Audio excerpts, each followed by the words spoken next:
결혼 준비를 하는 중에 헤어지는 사람들이 꽤나 많다고 들었어요. 단지 그게 제 이야기일 거라고는 여태껏 한 번도 생각해 본 적이 없었을 뿐이지요. 세상에 단점 없는 사람이 어디 있겠어요. 어지간한 일이라면 긴 시간 연애해온 만큼 몰랐던 사실이라도 제가 묻고 넘어가겠는데, 이건 제가 남자친구랑 결혼을 하는 건지 예비 신우자리랑 결혼을 하는 건지 싶을 정도로 헷갈려서 결국엔 결단을 내렸습니다. 진작에 저희 어머니 말을 들었다면 적어도 결혼 준비를 시작한 몇 달 안 되는 시간이나마 낭비하지는 않았을 텐데, 제가 뭐가 잘났다고 무슨 고집을 그렇게 부렸나 싶어요. 어른들 말 들어서 손해볼 게 없다는 게 무조건 맞는 말은 아니겠지만 괜히 있는 말이 아니라는 생각을 갖게 되었습니다. 결혼까지 생각했던 남자친구와는 인연이라는 길다면 길고 짧다면 짧은 시간을 연애했습니다. 둘이 서로가 차이가 나지 않는 그냥 어디서나 볼 수 있는 평범한 한 쌍이었어요. 둘 다 서로 서울에 있는 비슷한 수준의 대학교를 졸업했고, 졸업 후에도 적당히 괜찮은 조건의 회사를 다니고 있었지요. 서로를 아는 지인들의 소개로 처음 알게 되었고, 서로 집이 가까운 곳에 있다 보니 그만큼 더 자주 만나게 되면서 결국 결혼 이야기까지 나오게 되었습니다. 무난하게 모난 것 없고 조용한 성격이 적어도 결혼하면 다툴 일은 많이 없겠다는 생각을 갖게 만들었고, 가장 좋은 장점 중에 하나라고 생각했어요. 공통점보다는 다른 점이 더 많았지만 서로 다른 점이 많아야지 안 싸우고 잘 산다는 말이 있잖아요.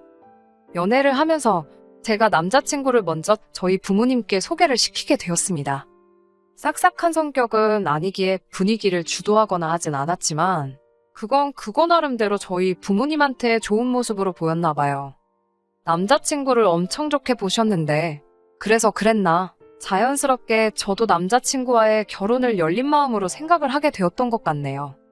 제 나이가 30대 초반이고 남자친구는 벌써 나이가 30대 중반이 되던 상황이었어요. 그렇다 보니 연애만 하는 게 아니고 서로 결혼에 대해서 생각해 볼 시기이기도 했습니다. 그리고 제가 남자친구와의 결혼에 대해서 생각을 시작할 때쯤에 남자친구가 먼저 저에게 결혼하자는 이야기를 꺼내게 되었고요. 그때까지는 저도 여느 다른 사람들 마냥 결혼하고 가정을 꾸리고 그렇게 행복하게 살아갈 거라 믿어 의심치 않았습니다. 그런데 결혼 준비를 하는 과정에서 남자친구의 누나, 그러니까 저한테는 신우가 될 뻔했던 그 사람을 만나고부터 점점 제가 생각했던 이상적인 결혼과 현실이 서로 다르다는 걸 느끼기 시작했어요. 연애하는 동안 남자친구의 누나를 직접 만나본 적은 없었습니다. 하지만 위로 나이 차가 좀 나는 누나가 있다는 건 이미 알고 있었어요. 남자친구가 언젠가 누나에 대해서 제게 이야기를 꺼낸 적이 있었거든요. 자기 인생에 있어서 누나한테 정말 큰 도움을 받았다는 식의 이야기였어요. 자기가 학창시절에 공부도 똑바로 안 하고 동네방네 사고나 치고 다니던 문제아였는데 누나가 자기를 바로잡아주면서 정신 차리고 공부를 시작했다고 하네요. 그렇게 인서울 대학에 합격도 하게 되었고 그걸 바탕으로 취직도 하게 되었다는 거예요. 따지고 보면 누나가 지금의 자기 자신을 만든 거나 다름이 없다며 누나 도움이 아니면 지금 회사는커녕 어디 하루하루 일거리 없나 기웃거리면서 하루 벌어 하루 먹고 사는 그런 삶을 살았을 거라 말한 적이 있었습니다. 그때는 그냥 그렇구나 하고 넘겼고 크게 신경 쓰지 않았어요. 지나가면서 나온 이야기이기도 했고 솔직히 이야기만 들었을 때 이걸 이상하게 들을 만한 부분은 하나도 없었기 때문입니다. 저 또한 제 밑으로 남동생이 있는데 오히려 그 이야기를 처음 들었을 때는 남자친구의 누나가 대단하다는 생각을 하기도 했어요. 같은 누나의 입장으로 저는 제 동생의 인생에 그렇다 할 영향력이 있는 그런 누나는 아니었거든요. 물론 남자친구와 남자친구 누나는 10살 가까이 터울이 있고 저랑 제 남동생은 고작 2살 차이밖에 나지 않기에 서로를 비교하기에는 조금 어폐가 있긴 하지만 아무튼 간에 그렇게 남자친구 누나에 대해서 한 번 이야기를 들은 게 전부였지 실제로 만날 기회는 연애하는 동안 한 번도 없었어요. 남자친구도 굳이 저를 누나에게 소개시키려 하지 않았고요. 그렇기 때문에 그때까진 제 신우가 될 수도 있던 사람이 그 정도로 정신이 나간 사람이라는 걸 알 수 없었습니다. 결혼 허락을 받으러 처음 남자친구 집에 갔을 때도 남자친구의 누나는 일이 바쁘다는 이유로 만나질 못했었거든요. 그래도 그날에는 남자친구 부모님이 저를 워낙 괜찮게 보셔서 하루빨리 날짜를 잡느니 하자는 그런 이야기가 오고 가곤 했어요. 말씀드렸다시피 저는 벌써 부모님께 남자친구를 소개를 시켰었고 두 분도 남자친구를 사윗감으로 좋게 보고 계셨기에 결혼 허락을 받는 과정에 어려운 부분은 하나도 없었습니다. 양가에서 서로 사위될 사람과 며느리 될 사람을 저렇게 마음에 들어하니 더 두고 볼 것도 없었는데 거기서 제가 생각도 못한 사람이 하나 나타나게 되었으니 그게 바로 남자친구의 누나였어요. 남자친구의 누나를 처음 만나게 된 건 양가 상견례 자리에서였습니다. 제 동생은 따로 참석하지는 않았지만 남자친구의 누나가 이번에는 참석을 했거든요. 가족의 일원인데 그 자리에 동석을 한 게 이상하거나 잘못되었다거나 생각하지는 않았어요. 오히려 하는 것도 없으면서 자리가 불편할 것 같다고 불참한 제 동생이 원망스러웠지요. 심지어 처음엔 결혼 전에 남자친구의 누나를 한 번이라도 만나서 다행이라 생각했습니다. 인상도 평범했고 누나가 동생을 엄청 챙기는구나 싶은 느낌 정도밖에 받지 못했어요. 그런데 상견례 자리가 끝나고 집에 돌아와서 저희 어머니께서 표정이 많이 심란해 보이시더라고요. 그러더니 저한테 심각한 표정으로 하시는 말씀이 이 결혼을 다시 생각해보면 어떻겠냐는 충격적인 말을 하시더라고요. 누구보다 제 남자친구를 마음에 들어 하셨고 농담처럼 사위라고 부를 때도 있던 분이셨는데 상견례 자리에서 양가 어른들끼리 의견 충돌이 있던 것도 아닌데 갑자기 어머니께서 저러시니 저도 많이 놀랐어요. 어머니께 방금 상견례 마치고 왔는데 그게 무슨 말씀이시냐 물었어요. 어머니께서 하시는 말씀이 오늘 쭉 보아하니 신우 자리가 아주 보통이 아닐 것 같다고 하시더군요. 제가 그 누나를 이길 수 있을 것 같지는 않고 결혼하고 나면 그로 인해 고생문이 열릴 게 훤히 보여서 그런다는 거예요.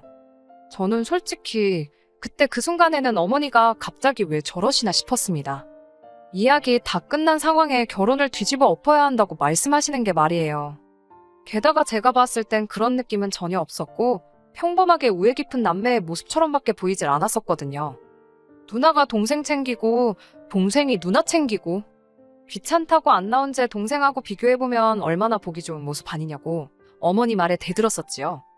그랬더니 어머니께서 저에게 말하시기를 어머니께서 살아온 세월이 몇 년인데 웬만한 사람들 딱 보면 안다고 하시면서 걱정이 돼서 그런다 하시더라고요. 다른 사람 일도 아니고 니네 큰고모가 딱 그런 신우였다고 하시면서요. 저희 친가 쪽, 그러니까 저희 할머니께서 아들 욕심이 있으셔서 아버지 위로 누나가 4명이나 있어요. 아버지 위로 큰아버지도 계시긴 하는데 아들 하나 잘못되면 어쩌냐며 두 번째 아들을 봐야 한다고 해서 그렇게 된 거래요.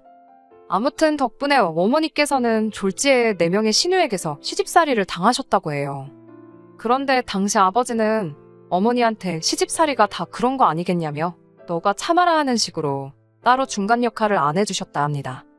그도 그럴 게 큰고모와 아버지가 터울이 많이 나서 큰고모가 아버지를 업어 키우다시피 했대요. 그러니 당시 아버지는 큰고모의 말을 거역할 수 없던 상황이었고 그런데 그 피해는 고스란히 저희 어머니가 받으셨던 거예요.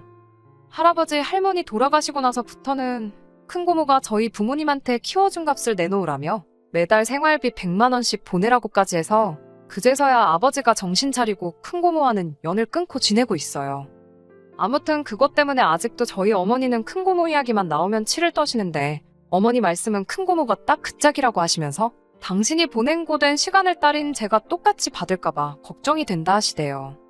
남자친구가 순한 성격에 싫은 소리 하나 못하는 성격인데 과연지 누나랑 제가 문제가 생겼을 때 딱 부러지게 중간 역할도 못할 것 같고 저희 아버지 마냥 누나 뜻에 따르자 네가 참아라 할 것 같다고 하시더라고요. 아직 결혼 날짜를 잡은 것도 아닌데 더 늦기 전에 무르는 게 좋지 않겠냐고 하시길래 제가 요즘 이때가 어느 땐데 신우 시집살이 이야기를 하시냐고 세상이 많이 변했다고 걱정 붙들어 매라고 말을 제가 딱 잘라버렸어요. 걱정하시는 어머니를 뒤로하고 저는 저대로 다시 결혼 준비에 집중을 하기 시작했습니다. 어쨌든 인생에 단 한 번 있는 결혼식인데 소중한 기억이었으면 싶어서 실수 없이 잘 준비하고 싶었어요. 제가 회사에서 하는 일이 연관이 되어 있기 때문에 여태까지 들어간 비용부터 앞으로 들어갈 비용까지 결혼식에 관련한 모든 걸 꼼꼼히 정리해 표로 만들어 놓았습니다. 아낄 수 있는 곳은 아끼고 욕심 부릴 곳은 욕심 좀 내려고 했어요. 남는 건 사진밖에 없다잖아요. 그래서 웨딩 촬영이나 본식 촬영 부분에 예산을 넉넉하게 잡았어요. 그러면서 자연스럽게 스드메 쪽에도 비용이 평균보다는 조금 더 들어가게 되었지요. 하지만 그렇다고 해서 그게 막 몇천만 원 단위로 더 들어가는 것도 아니고 몇십만 원 차이밖에 나지 않았어요. 남자친구도 자기는 이런 거 잘 모른다며 저보고 알아서 잘 준비하라고 말을 했는데 제가 정리해놓은 표를 보여주고 며칠 지나지 않아서 갑자기 결혼식 비용에 대해서 길게 할 말이 있다고 저를 불러내더라고요. 그런데 그 자리에 나가보니 다른 사람도 아니고 남자친구의 누나가 그 자리에 같이 앉아 있었어요. 남자친구의 말은 겸사겸사라고 상견례 때 말고는 누나를 따로 소개시켜준 적이 없지 않았냐며 이참에 누나랑 인사도 시키고 그러려고 불렀다 하대요. 그때부터 촉이 안 좋긴 했는데 역시나 안 좋은 예감이 틀리는 법이 없더라고요. 남자친구의 누나가 제가 남자친구한테 보내줬던 예산을 정리해놓은 표를 들이밀면서 옳게 될 사람이 씀씀이가 아주 보통이 아닌 것 같아. 신우되는 사람으로 그냥 두고 볼 수가 없어서 한마디 하러 나왔다는 말을 하더라고요. 그때 문득 어머니께서 제게 걱정되었다고 하신 그 말이 떠올라서 아차 싶었습니다. 그리고 제가 준비한 예산을 두고 주저리 꼬투리를 잡기 시작하더라고요. 웨딩홀 식사는 미리 먹어봤느냐 하는 사소한 잔소리로 시작해서 본격적으로 시비를 걸어오기 시작했어요.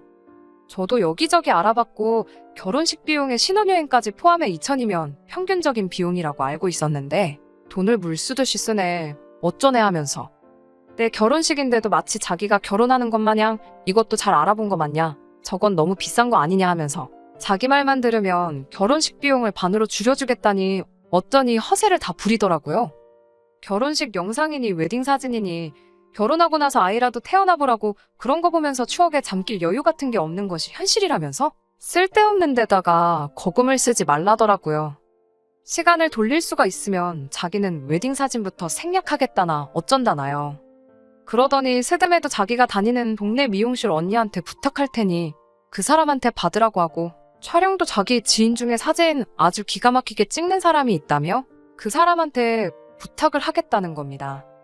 돈 아끼는 것도 좋지만 각자 분야의 프로페셔널들이 있고 저도 다 알아보고 진행한 건데 뭐 저렇게 감노하라, 배노하라 하는 건지. 그런데 그 와중에 남자친구도 지 누나 말에 고개를 끄덕이면서 이렇게 돈을 아낄 수 있는 부분이 많았냐고 하면서 역시 경험을 무시할 수는 없다면서 누나 대단하다고 엄지를 축혀 올려 세우고 있더라고요.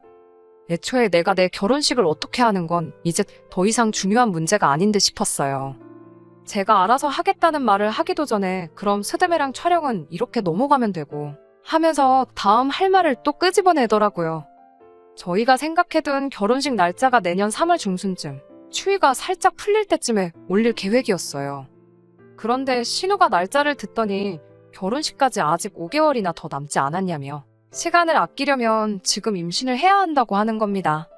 남자친구도 30대 중반이면 이른 나이가 아닌데 뭐 여자 나이 30대 초반이면 늦은 거라고 아이한테 안 좋은 영향이 있을 수도 있다면서 하루라도 유전자가 젊을 때 아이를 가져야 한다는 거예요. 그러면서 아직 5개월이나 시간이 남았으니 결혼식 올리기 전에 아이를 가질 수 있도록 지금부터 노력을 하라는 겁니다. 애를 미리미리 만들어두라니 무슨 음식 재료 준비하는 것도 아니고 저걸 말이라고 하는가 싶었어요. 이미 어머니 말씀이 떠올라서 이 결혼은 어머니 말대로 뒤집어 엎어버리는 게 맞구나 하는 생각이 들었습니다만 그래도 뭐라 한마디 해주기 전까지는 제 속이 풀리지 않을 것 같아서 어디 얼마나 더 선을 넘으려고 그러나 보자 싶어서 자리를 지키고 앉아 있었어요. 아니나 다를까 저한테 결혼 자금으로 모아놓은 돈에 대해서 묻더라고요. 제가 모은 돈이 1억, 남자친구가 모아놓은 게 1억 4천이었거든요. 이미 남자친구와는 서로 얼마 모았는지를 오픈해 놓은 상황이었고 그 예산에 맞춰서 제가 주도적으로 예산을 짜고 있던 상황이었지요. 제가 작성한 표도 인쇄해서 가지고 있었는데 분명히 남자친구의 누나가 제가 모아놓은 돈이 지 동생보다 4천이 적다는 사실을 모르고 물어봤을 거라는 생각이 들지 않았습니다. 아니나 다를까 결혼식 비용으로 돈을 저렇게 흥청망청 써제끼는데 모아놓은 돈이 많을 리가 없지 그러면서 저를 앞에다 두고 제 흉을 보더라고요. 결혼 후에는 얼마나 낭비가 심할지 눈에 보인다고 하면서 참으로 걱정이라는 거예요. 결혼 전이랑 후는 완전히 다른 거라면서 지금 쓰듯이 돈 써버릇하면 거짓골을 피하지 못할 거라는 겁니다. 그러면서 올케가 잘 모르는 것 같아서 그러는데 현실을 깨우칠 때까지 내가 돈을 관리해줄게. 이러는 겁니다. 생활비는 필요할 때마다 자기한테 타쓰고 그러면 자기가 영수증 검사도 하게 될 테니 자연스럽게 허튼 데다가 돈 쓰지 않고 과소비 안 하는 버릇이 들을 거라는 거예요. 말인지 똥인지도 구분이 힘든 소리를 줄줄 늘어놓고 있으니 저도 점점 빠져들더라고요. 이 개소리에 향연의 끝이 있을까 싶어서 얼마나 더 떠들 수 있나 지켜보기로 했어요. 남자친구의 누나는 저희들한테 고마운 줄 알라며 하나뿐인 동생 위해서 자기가 바빠서 그럴 시간이 없지만 돈 관리를 해주기로 결심을 했다고 하는 거예요. 제가 시큰둥하게 모시분 표정으로 지네 누나를 쳐다보고 있으니 남자친구가 낌새를 눈치챈 건지 그래도 누나 덕분에 결혼식 비용을 많이 줄여주지 않았느냐 하면서 누나가 원하는 대로 그렇게 하자고 하더라고요. 사실 여태까지 자기가 1억 4천이라는 거금을 모을 수 있던 것도 다 누나가 자기 대신 돈을 관리해줘서 그렇다고 하면서 누나가 돈 관리해주는 능력이 엄청 탁월하다고 믿고 맡길 수 있다는 겁니다. 더 듣고 있자니 시간도 아깝고 결국 남자친구 누나의 본심이 여태껏 제 앞에 개소리를 늘어놓은 이유가 제 월급을 관리해준답시고 제 돈을 가져갈 생각에 저랬던 걸 알게 되었으니 더 기다릴 필요가 없었지요. 그래서 남자친구 누나한테 여태껏 가스라이팅을 한 이유가 고작 동생 결혼하고 나서 동생 월급에 동생 와이프 월급까지 손에 쥐고 흔들고 싶어서 그런 거였냐고 했습니다. 가스라이팅은 무슨 가스라이팅이냐며 자기가 좋은 마음으로 해주는 건데 말버릇이 왜 그러냐고 받아치더라고요. 남자친구 누나한테 그 별것도 없는 새치어로 남의 월급을 통으로 가져가고 싶으면 좀 더 생각이란 걸 해봐야지 않냐고 잘 좀 생각해보라고 했지요. 남자친구가 저보다 모아놓은 돈의 액수가 많은 건 사실입니다만 남자친구나 남자친구 누나가 생각하지 않은 게 하나 있어요. 남자친구랑 제가 6살 차이가 납니다. 군대 다녀온 걸 감안하더라도 저보다 4년을 더 사회생활을 했고요. 그러니 따지고 보면 제가 돈을 더 많이 모은 거나 마찬가지잖아요. 남자친구 누나한테 그건 알고서 내 씀씀이를 가지고 뭐라 하는 거냐 따지니 어디서 꿀을 훔쳐먹고 왔는지 벙어리가 돼서 아무 말도 못하고 있더라고요. 남자친구한테도 안타깝게도 우리 결혼 준비는 오늘부로 여기서 전부 끝내야 될 것 같다고 파혼 선언을 해버렸습니다. 한마디 더 덧붙여서 남자친구에게 가만 보니 내가 니네 누나보다 돈 관리도 훨씬 잘하는 것 같은데 니네 누나한테 맡길 거면 내가 수수료 조금만 가져갈 테니 나한테 맡기는 게 어떻겠냐 말했어요. 남자친구는 많이 혼란스러운 표정이었습니다. 솔직히 여태 만나온 시간이 있어서 그랬나 안타까운 마음이 들긴 했지만 평생 남자친구 누나한테 휘둘리며 사는 결혼 생활을 택하는 것보단 파혼이란 결정이 100번 옳다 생각했습니다. 마지막으로 남자친구한테도 정신 똑바로 차리라고 한마디 했어요. 파혼을 결정하는 데 있어서 일을 크게 만든 건 니네 누나가 맞지만 결정적인 역할을 한 건 앵무새마냥 누나 말이 맞다고만 대답하고 있는 당신 모습에 크게 실망을 해서 그런 거라고요. 그러니까 이 파혼을 가지고 누나를 원망할 게 아니라 자기 자신을 가장 원망해야 하겠다 쏘아붙이고는 자리를 박차고 나왔습니다. 일이 이렇게까지 될 줄은 몰랐지만 어머니 말씀에 진작에 귀 기울일 걸 그랬어요. 그러면 이런 꼴도 안 봐도 되고 시간도 많이 아꼈을 거 아니에요. 집에 도착해 자초지종을 이야기하니 그래도 결혼해서 이혼하는 것보다 파혼이 낫지 않냐면서 어머니께서 잘했다 하시더라고요. 어머니께선 오랜 세월을 바탕으로 축적된 경험으로 제게 해주신 충고였을 텐데 제가 너무 제 생각만 하고 자만했던 게 참 부끄럽더라고요. 아무튼 가스라이팅이란 게 그렇게 무서운 거라는 걸 이제야 알았네요. 거의 20년이 가까운 세월을 누나 말이 무조건 맞다고 맹신하고 거역도 못하는 사람이 돼버렸으니까요. 차라리 진작에 남자친구 누나를 만나봤으면 좋았을 텐데 이제 와서 다 끝난 마당에 생각해봐야 아무 소용없는 걸 알지만 누나가 일부러 상견례 날까지 결혼 날짜 잡을 때까지 자기 본 모습과 정체를 일부러 숨겼던 게 아닌가 싶습니다. 괜히 미리 보였다가 눈치채게 만들어 파토내는 것보다 서서히 시간을 들여가며 자기 동생에게 했던 것처럼 저에게도 똑같이 가스라이팅을 할 계획이 아니었나 싶네요. 아마 저희 어머니께서 저에게 미리 경고해준 게 없었다면 만약이란 건 없지만 신우 말에 혹해서 넘어갔을 수도 있을 것 같네요. 그래도 어머니의 현명함 때문에 정말 지옥 문턱에서 유턴을 한 게 아닌가 싶어 안심이네요. 6개월 만에 다시 찾았습니다. 원래대로였다면 결혼식을 지난달에 올리고 딱 신혼여행 다녀와서 신혼생활을 즐기고 있었을 그때 그 스니입니다. 사연 남겼던 게 생각이 나서 이렇게 후기를 보내드려요. 사실 남자친구한테서 파혼을 하고 한 달이 지나지 않아서 다시 연락이 왔습니다. 제가 옳았고 누나가 틀렸다고 하면서 말이에요. 저는 솔직히 그날 충분히 이해를 시켜줬다고 생각했는데 제정신을 차릴 때까지 시간이 좀 걸린 게 아닌가 싶었어요. 얼굴이 반은 울상이 되어서 한다는 말이 누나가 여태까지 자기를 속여왔다는 겁니다. 무슨 말인고 하니 제 말을 듣고 자기가 곰곰이 따져서 계산을 해봤는데 아무리 생각해도 돈이 5천만 원 이상은 비는 것 같다고 하는 거예요. 자기가 자취를 하고 있었지만 뭐 취미가 있는 것도 아니고 술을 즐기는 것도 아니라서 생활비라고 별로 드는 것도 없는데 자기가 10년이 넘는 세월 동안 벌어들인 돈만 계산해봐도 1억 4천이면 돈이 너무 적다 싶었다네요. 그래서 지 누나한테 자기 돈을 관리한 내역을 좀 보고 싶다고 물어봤는데 누나가 보여준다 하면서 차일피일 미루다가 남자친구가 집까지 찾아가니 따로 관리한 내역을 적어놓은 게 없다는 식으로 나왔다는 겁니다. 알고 보니 그동안 남자친구 누나가 야금야금 남자친구 돈에서 자기 필요한 데다 쓰고 애들한테 쓰고 놀러 다니고 뭐 그랬던 사실을 알게 되었다네요. 그래서 이제 다 깨달았다고 누나랑은 연을 끊었고 이제 제가 하자는 대로 할 테니 다시 시작하자고 하는 겁니다. 그래서 남자친구한테 이제라도 정신 차려서 다행이고 다시 시작할 마음은 없으니까 다른 사람 찾아보라고 한마디 해줬네요. 결국 스스로 잘해볼 생각은 없고 누나 대신으로 찾은 게 저니까 제 말 듣고 살겠다는 거잖아요. 자기 스스로 생각해서 결정도 못 내리는 그런 사람하고 살아봐야 좋을 거 하나 없고 저러다 또 언제 눈 아픔에 돌아갈지 누가 알겠나 싶어서 내 사전에 두 번째 기회란 없다고 그냥 잘 살려고 했습니다. 그렇게 영영 이별하게 되었는데 아쉬운 건 하나도 없네요. 그냥 속이 후련할 따름입니다. 끝까지 들어주셔서 감사합니다. 오늘의 사연은 여기까지입니다. 구독과 좋아요, 알람 설정 부탁드리고 더 좋은 사연으로 다시 찾아뵙겠습니다. 감사합니다.